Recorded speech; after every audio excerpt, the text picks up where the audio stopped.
नार्वेकरांशी संबंधित हा विषय होता। तुषार रुपनवर यांनी राहुल नार्वेकरांशी केलेला संवाद बघूया। नेते बाहेर जाताना पाहायला मिळाले, मात्र पहिल्यांदाच शिवसेना पक्ष आणि चिन्ह एकनाथ शिंदे सोबत घेऊन गेले आणि यानंतरच विधिमंडळामध्ये आमदार अपात्रतेसंदर्भातलं प्रकरण सुरू झालं। विधानसभा अध्यक्ष राहुल नार्वेकरांनी जवळपास अनेक दिवस मॅरेथॉन सुनावणी घेत या प्रकरणाचा आज निकाल दिला। ज्या निकालाकडे संपूर्ण राज्य नव्हे तर देशाचं लक्ष लागलं होतं ते विधानसभा अध्यक्ष न्यूज 18 लोकमतशी संवाद साधताना आपल्याला पाहायला मिळतात। सर्वप्रथम न्यूज 18 लोकमतचं स्वागत आहे सर। आजच्या निकालाकडे सर्व देशाचं लक्ष लागलं होतं, तो निकाल अखेर तुम्ही दिला, कोणत्या निकषाखाली हा? अनेक दिवसांपासून ज्या अपात्रतेच्या याचिका माझ्याकडे प्रलंबित होत्या यांची सुनावणी पण पूर्ण झाली। त्या संदर्भातला निकाल अपेक्षित होता, तो निकाल आज मी दिलेला आहे आणि हा निकाल देत असताना कायद्यातल्या संबंधित तरतुदी, संविधानातल्या तरतुदी, त्याचप्रमाणे सुप्रीम कोर्टाने दिलेल्या आदेशातले निकष या सगळ्यांचं तंतोतंत पालन करत आपण हा निर्णय दिलेला आहे।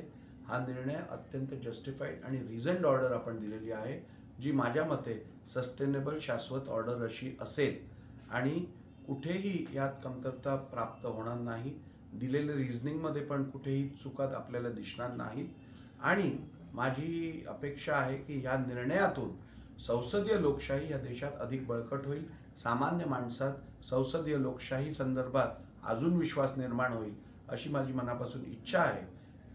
उद्धव ठाकरेंनीच काही वेळापूर्वी जेव्हा त्यांनी पत्रकार परिषद घेतली तेव्हा त्यांनी रिएक्शन दिले की लोकशाहीचा खून विधानसभा अध्यक्षांनी केला।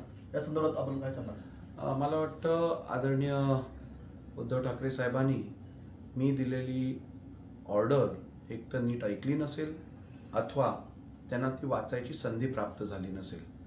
माझी अशी मनापासून इच्छा आहे की त्यांनी संपूर्ण ऑर्डर योग्यरित्या वाचून घ्यावी आणि त्यानंतर मला खात्री आहे त्यांचं समाधान होईल आणि त्यांना मी दिलेल्या ऑर्डर्सच्या मेरिट्सवरती कुठचीही शंका राहणार नाही।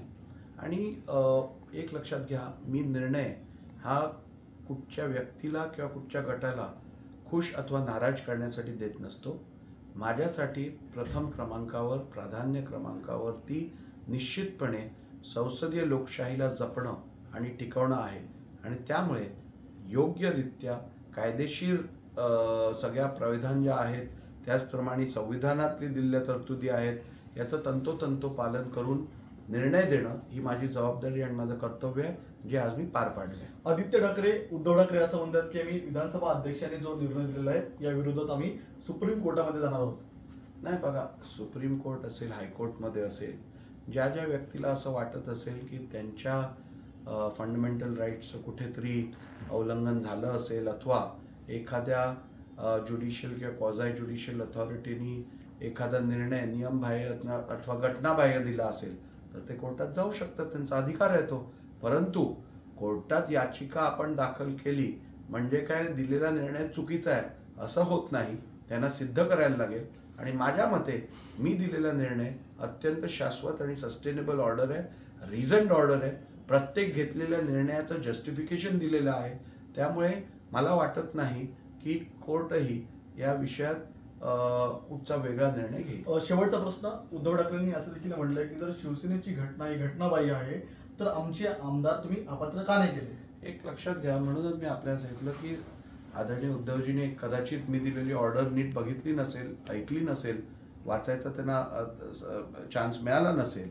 परंतु ज्या वेळेला आपण अपात्रता ठरवतो त्यावेळेला आपण 2-3 फिल्टर्स बघतो।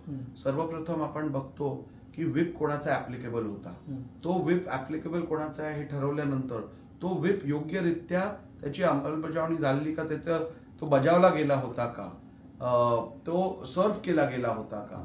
तर या केसमध्ये जरी एकनाथ शिंदेच्या गटाचा आमदार हा व्हिप म्हणून आपण रेकग्नाइज केला आणि त्यांनी दिलेला व्हिप जरी डिफाय झाला होता असं धरलं तरीही तो व्हिप योग्यरित्या बजावला गेला नव्हता आणि म्हणूनच ठाकरे गटातील आमदारांना अपात्र ठरवणं शक्य नव्हतं आणि म्हणून हा निर्णय घेतला गेला।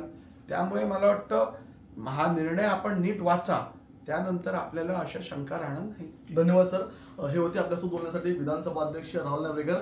अत्यंत दडपण असेल, प्रेशर असेल, मात्र तरी सतत विवेक बुद्धी जागृत ठेवून त्यांनी हा निकाल दिलेला आहे. दोन्ही गटाचे आमदार अपात्र झाले नाही, मात्र कायद्याचं पालन करत निर्णय देत असल्याचं त्यांनी न्यूज 18 लोकमतशी बोलताना स्पष्ट केलेलं आहे. व्हिडिओ जर्नलिस्टसह मी तुषार रुपनावर, न्यूज 18 लोकमत, मुंबई.